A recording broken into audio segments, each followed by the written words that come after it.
this was a good place to have the customs office, right beside the dock. Here you can also see the Big Fish sculpture, which is made up of hundreds of small tiles. Each tile was made by a different primary school from across Belfast.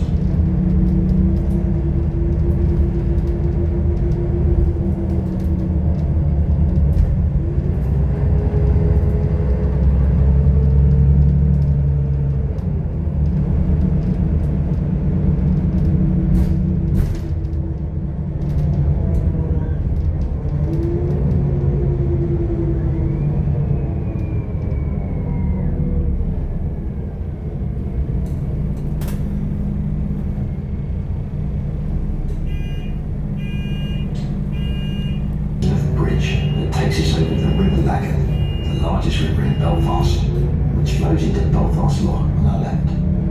We are going to turn left into Queen's Island, and in front of us we can see Belfast's Millennium Project, which is the home of the Odyssey complex. The complex includes a bowling alley, a cinema, various restaurants and pubs, plus an arena. The arena is an ice rink, and is the home of the Belfast Giants ice hockey team. Ice hockey is the first cross-community sport in Belfast, and the Giants are a very successful team, which has performed extremely well in the UK's Elite Ice Hockey League. Why is this? Well, the Giants employ Americans and Canadians to come and play for us, as they are really good at it. At one point, when deciding on a name for the team, the name Belfast Bombers was proposed, but it was decided against for obvious reasons.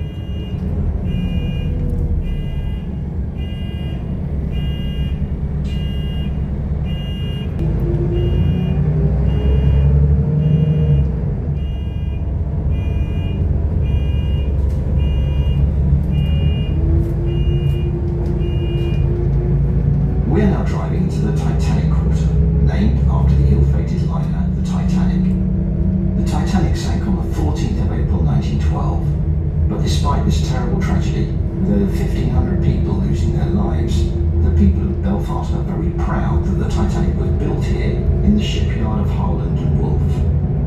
We have a saying here in Belfast that the Titanic was alright when it left Belfast. This whole area was the shipyard of Harland and Wolff until the early 2000s, when redevelopment of what is now called the Titanic Quarter started. On the left is the SS Nomadic, the only remaining ship still afloat from the White Star Line.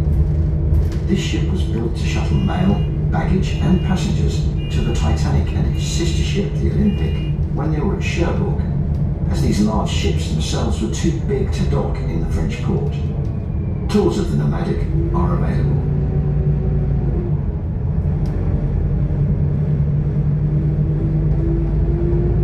On the left, the large building in the shape of a star is the Titanic Experience Building, which is a huge tourist attraction. It has a tour explaining everything about the Titanic, from its conception to its tragic sinking on its maiden voyage. The red brick building on the left is the old drawing rooms of the shipyard, which is where the Titanic was designed. Today, this building has been transformed into a hotel named the Titanic Hotel. It is very popular with wedding parties, and, believe it or not, people have been known to have a few beverages at an Irish wedding, and maybe even enjoy themselves a bit.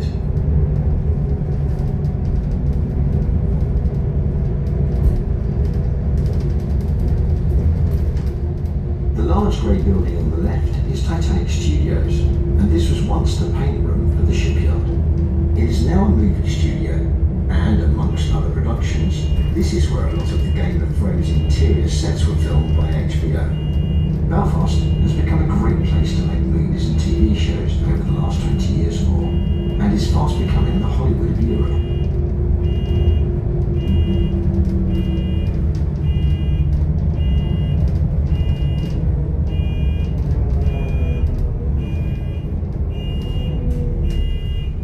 On your left, you will see the HMS Caroline, which is the only still floating warship from the Battle of Jutland in 1916 during the First World War. It was used as a cadet training vessel for a time, and it is now used as a maritime museum. Tours of the ship are available. Locally, it is known as the HMS Never Budges, as it hasn't moved for so long.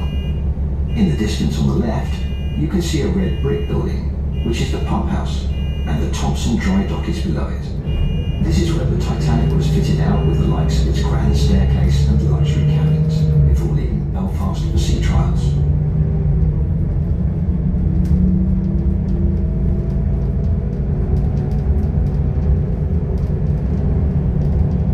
As we turn back towards the city centre, on the left you can see the huge yellow cranes of the shipyard.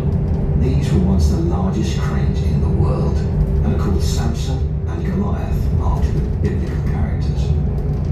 They were not used to construct the Titanic, as they were only built here in 1969 and 1972.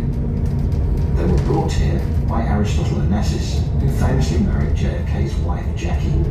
Onassis built the first oil supertankers here in Belfast using these cranes. They have become Belfast's answer to the Eiffel Tower, and Belfast City Council has now designated them structures of architectural or historic interest.